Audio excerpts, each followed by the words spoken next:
नमस्कार, जय हिंद दोस्तों। मैं आपका दोस्त शुभम गिरी आप सभी लोगों का हार्दिक स्वागत करता हूं अपने YouTube channel study with Shubham Giri में। दोस्तों, आज सुबह से ही इतनी फर्जी खबरें मार्केट में आ गई कि जितने भी मेरे वेटिंग लिस्ट वाले भाई बहन थे थोड़ा सा घबरा गए और पैनिक हो गए। तो इसके ऊपर मैंने कन्फर्मेशन का भी सुबह वीडियो बनाया था। सुबह मैंने क्लेरिफिकेशन भी दोस्तों दिया था इस बात को लेकर के, और फिर उसके बाद हम लोगों ने भी जांच पड़ताल चालू की इन सब चीज़ों को, किसने शरारत की है क्या है, तो सारी चीज़ें पता की हैं। और काफ़ी हंसी भी आ रही थी कि इन बच्चों वाली हरकतों पर, कि वही है ना कि जब नहीं जीत पाए तो कान मरोड़ दिया, वो वाली हरकतें जो हैं एक वर्ग ऐसा कर रहा है जो बिल्कुल भी नहीं चाहता है कि वेटिंग लिस्ट आए और गरीबों का कल्याण हो।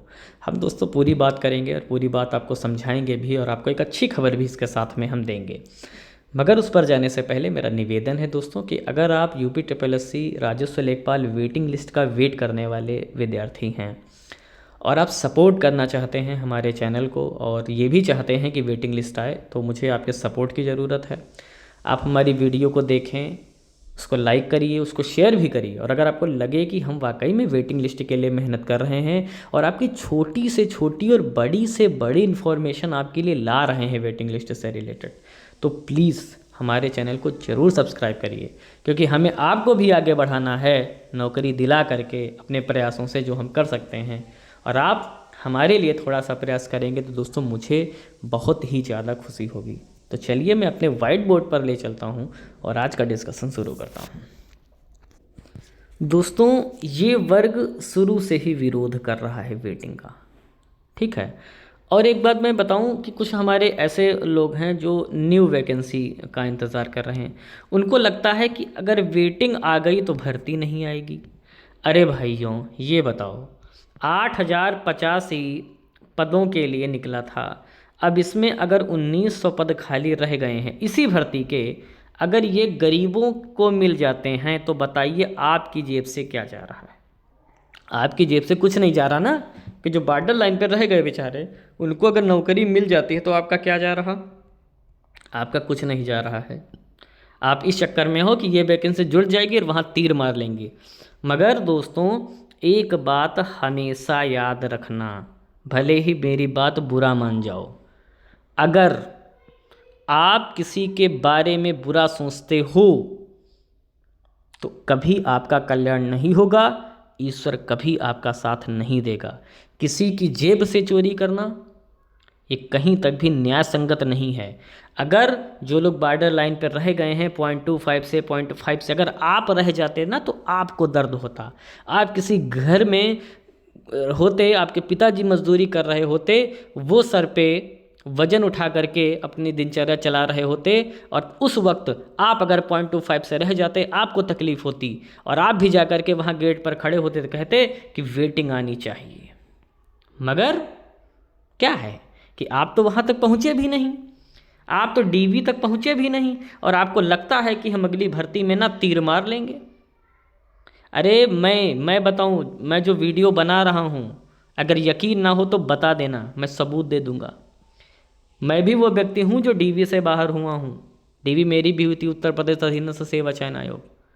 मुझे तो पता ही नहीं है कि मेरे मार्क्स कितने कम है, क्योंकि मैंने तो फाइनल आंसर की के बाद मिलाया ही नहीं। मुझे इतना पता है कि हाँ, मेरे आसपास मार्क्स हैं।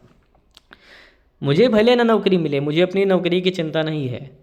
ईश्वर की दुआ से मेरी तीसरी नौकरी ज्वाइनिंग मेरी होने वाली है, अच्छे पद पर। यकीन ना हो तो बताना, दिखाऊंगा मैं, ठीक है। अब ये जो शरारत लोग कर रहे हैं, और आप अगर सोचते हो इन लोगों के विषय में कि गलत सोचते हो ना, कभी आपका ईश्वर साथ नहीं देगा। आपका कल्याण तभी होगा, आपको नौकरी तभी मिलेगी जब आप सामने वाले के प्रति अच्छे भाव रखेंगे, उनके बारे में अच्छा सोचेंगे।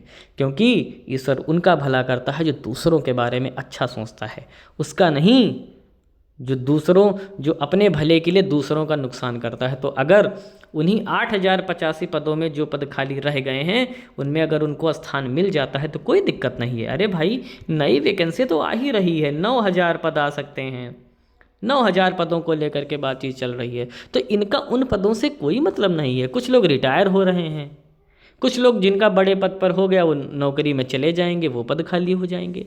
तो ये वैकेंसी तो आएगी, आप इन दोनों को आमने सामने क्यों ला रहे हैं? दोनों अलग अलग चीज़ें हैं। तो मेरे भाइयों, मेरे जितने भी लोग पानी पी पी करके विरोध कर रहे हो, यहाँ आ करके उल्टे सीधे कमेंट करते हो, मैं समझ जाता हूँ इन्हीं लोगों में से किसी ने हरकतें की हैं। पैसा दे करके खबरें छपवा रहे हो पेपर में कि, और लोगों को पैनिक करने की कोशिश कर रहे हो, जो बेचारे वेटिंग लिस्ट के लिए इतनी मेहनत कर रहे हैं कि वो मेहनत ना करें, आवाज़ ना उठाएं।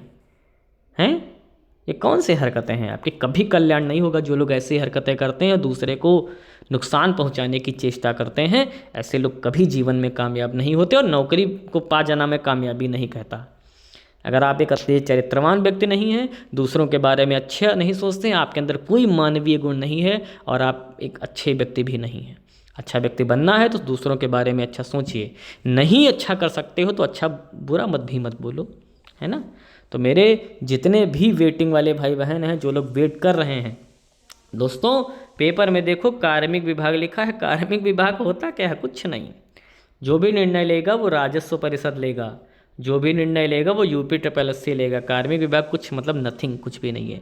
तो फर्जी खबर है, उस खबर में कोई दम नहीं है। इसीलिए पेपर वाले ने भी ना अधीनस्थ आयोग लिखा है, ना राजस्व परिषद लिखा है। आप उसको ध्यान से देखिए, उनको भी डांट पड़ गई है, ठीक है, कि वो भी अब जो है आगे से खबर जो है वो नहीं छापेंगे बिना किसी वेरीफाई करके। तो जितने भी मेरे भाई बहन हैं, मैं आपको विश्वास दिलाता हूँ काम जारी है। सब कुछ अच्छा रहा तो बहुत ही जल्द आपको वेटिंग देखने को मिलेगी। इसलिए परेशान आप सभी लोग बिल्कुल भी ना हो, हम भी आपके लिए मेहनत ही कर रहे हैं, ठीक है। तो बिल्कुल पैनिक ना करें, स्वस्थ रहें और आगे की परीक्षाओं की तैयारियां करते रहें, ठीक है। तो आज की वीडियो में बस इतना ही रखता हूँ। जैसे ही मुझे अन्य कोई अपडेट मिलेगी वेटिंग लिस्ट से रिलेटेड, मैं उपस्थित हो जाऊंगा आपके समझ वो नई न्यूज़ लेकर के। दोस्तों आपके सपोर्ट की बात कर रहा हूँ, अगर लग रहा हो कि आपके हक की बात कर रहा हूँ तो सब्सक्राइब कर देना और वीडियो को शेयर भी करना। तो आज की वीडियो में बस इतना ही, फिर मिलेंगे एक नई वीडियो में एक नई जानकारी के साथ। तब तक मेरे साथ बोलिए जय हिंद, जय भारत।